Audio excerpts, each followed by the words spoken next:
Hi, Derek of Spades here. This drawing that I'm going to be talking about is called Victory. At least that's what I assumed that I called it, because that's what I wrote in tiny letters next to the picture.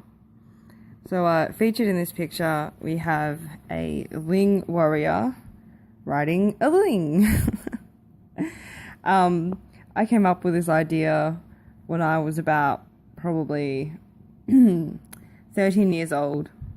So I was sitting with my friend watching Pokemon and Sailor Moon and, being inspired 13-year-olds.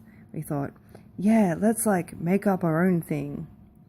Which we did a little bit of. And honestly, I just kept delving into it and developing it over the years. It's its own huge world now. It's, I guess, one of the weird things that I've worked on for years, along with the one world stuff. Anyway, back to the actual picture. So, I liked to imagine the Ling world in a sort of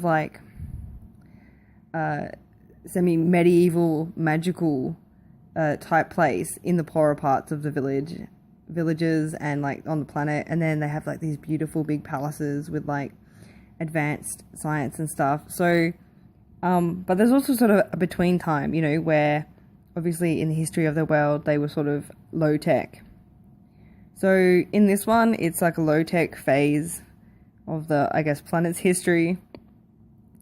And the reason that I colored this one yellow and red is because I wrote a legend of a specific Ling called Ramsai who attained dragon form, blah, blah, blah, long story. Anyway, the sort of loose concept in my head was that this particular Ling that this warrior is riding, this Ling warrior, that's what they're called. I know some of the names I wasn't very creative with. Sometimes you have good naming days and other days you just, you name it whatever the fuck. I digress. So yeah, it's yellow because Ramsai was yellow. She was yellow. So this is a descendant. I'm not sure if the man is also a descendant of Neon Arcador, who was, I guess, the companion or bonded with the Ling called Ramsai. So this guy's a Ling warrior. He's mentally, emotionally bonded to the Ling that he's riding. He's a descendant of the amazingly famous legendary Ramsai. This battle probably is taking place on the planet Labunatronos. So yeah, with the colors, I wanted to go sort of the browns, thinking leather, but obviously they would have had, they were sort of steel H, so they had steel, wood. His shield is a combination of wood and steel. He's got the leather things with steel spikes, etc. And of course, because they're bonded, I wanted to do sort of matching armor. So you see, the horns on his helmet are sort of Ling horns, designed to look like his Ling.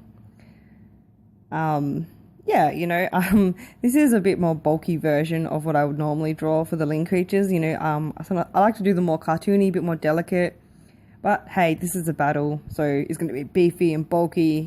I don't know if they're I don't know what war they're fighting. That would be interesting. I haven't really gone into that much. I'm very anti-war, so I guess it makes sense. The weapon, I don't know a lot about weapons, to be honest. That's one of the things that I really struggle with. Weapons, shields, guns, anything basically violence related. As much as I love to watch action movies, I'm not a huge fan of the weapons and stuff, so I've never really focused on that. So I think that's something that I definitely need to improve on. What weapon is that even? It's the pointiest metallic stick that I could think of. Oh dear. Yep, so, I'm not sure what their name should be.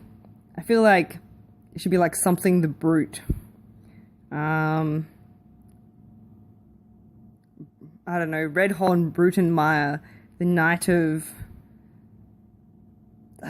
what's the word for yellow, saffron or something, saffron something, I don't know.